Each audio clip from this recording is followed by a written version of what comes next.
안녕하세요. 오늘은 영화 기자나 영화 칼럼니스트가 좀 되고 싶다.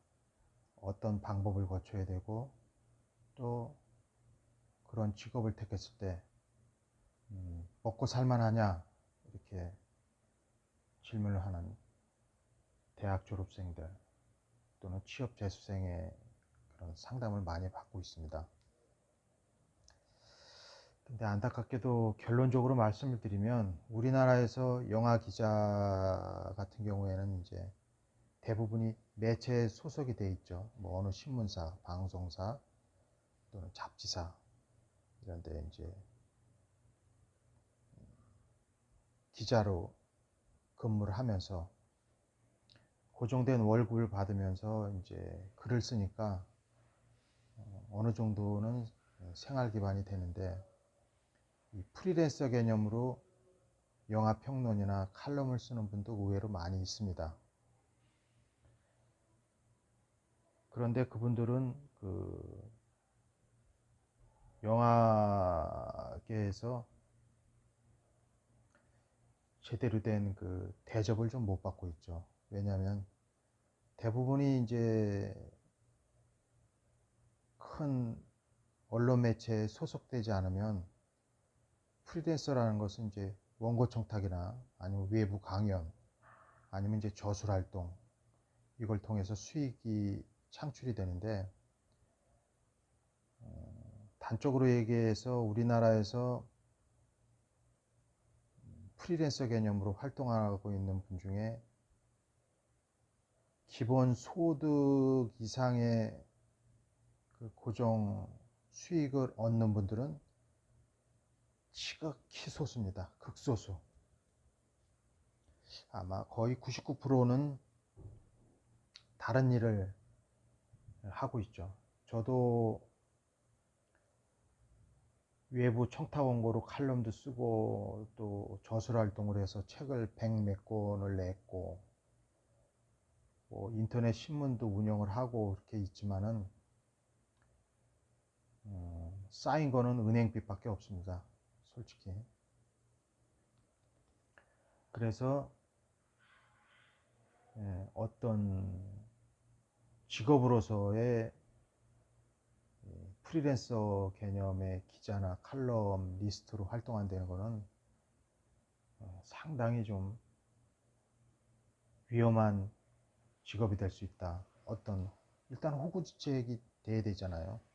아무리 뭐 배고픈 데서 글을 쓴다고 해도 지금은 시대가 틀리기 때문에 기본적인 소득이 안 된 상태에서 무조건 열정페이로 일을 한다는 거는 남자 같은 경우에는 뭐 자기가 독신으로 살지 않는 이상은 가정을 꾸려나가면서 그런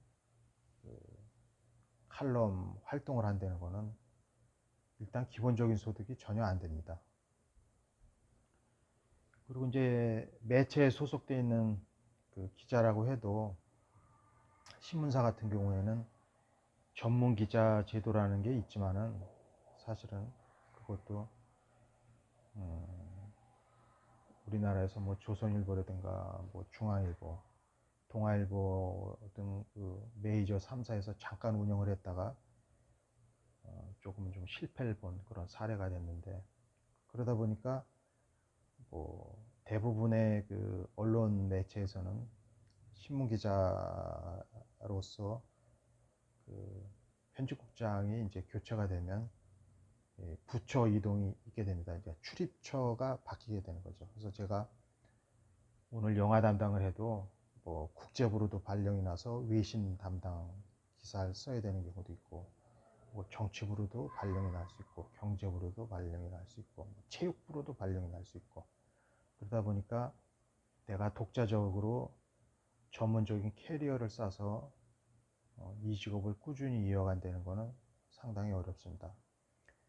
지금도 동아일보에서 상당한 입지에 임원급으로 활동하고 있는 분이 한 분 계신데 그분도 사실은 30년 전에 동아일보에서 영화 평론으로 데뷔한 분입니다. 근데 그분도 아마 영화 평론 글 쓰는 게 제가 알기로는 아마 30년 전에 잠깐 좀 글을 쓰고 지금은 이제 신문사에 소속된 그런 임원급 기자로 자기가 처음에 열정을 가졌던 영화 관계의 글은 거의 못 쓰고 있는 그런 상황입니다. 그리고 주변에서도 이렇게 동료들을 보면 그 칼럼을 써서 생계를 꾸려나가는 문제가 상당히 어렵기 때문에 아까도 제가 말씀을 드렸듯이 뭐 심지어는 그 알바 활동을 하면서 생계를 꾸려나가야 되는 그런 좀 열악한 환경입니다. 다행히 이 방송을 듣고 있는 분들이 이제 유튜브 채널을 통해서 듣고 있는데 유튜브라는 그런 어떤 새로운 매체가 생겨남으로 인해서 재능 있는 분들이 뭐 여러 가지 편집이나 동영상 촬영 테크닉을 활용을 해서 독자적인 활동을 해서 엄청난 수입을 얻고 있는 그런 분들도 많이 계십니다.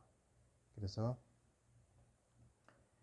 지면상 그 글을 써서 매체 활동을 해서 수익을 얻는다는 것은 상당히 그 어려운 그런 상황이기 때문에 만약에 이쪽 분야에 진출을 해서 생계를 꾸려나가겠다 이런 분들은 차라리 뭐 유튜브를 공략하시는 게 더 낫지 않나. 그렇다고 해서 뭐 유튜브가 다 아시다시피 뭐 시작해서 다 노다지를 얻는 건 아니고 자기만의 고유한 색깔을 갖고 컨텐츠를 축적해 나가면서 회원수를 늘려 나가야 되는 것도 많은 또 노력이 필요한 부분이기 때문에 하여간 단정적으로 확정 지을 수 있는 그런 수익 모델은 사실은 참 어려운 그런 상황이다 이렇게 말씀을 드리고 싶습니다. 그래서 제 주위에도 겉은 화려하지만 속은 비어있는 그런 그 평론가나 칼럼니스트들이 많이 있다는 것을 솔직하게 고백을 합니다. 이런 방법은 있습니다. 뭐 자기가 대기업의 정규 직원으로 활동을 하면서 사이드 잡 개념으로 자기가 좋아하는 그런 글을 쓰거나 또는 문화 예술 방면에 창작 재능을 발휘할 수 있는 그거는 어느 정도 수용이 되지만은 내가 올인을 해서 수익 모델을 찾기에는 아직까지 한국적인 상황에서는 어렵다 이렇게 말씀을 드리고 싶습니다. 그래서 웬만한 그 인내심이 아니고선 국내에서 칼럼이나 또는 평론을 해서 생계를 꾸려나간다는 것은 상당히 좀 어려운 실정이다. 이것을 제가 단적으로 말씀을 드리겠습니다. 다음에 또 다른 유익한 주제를 갖고 찾아뵙겠습니다. 감사합니다.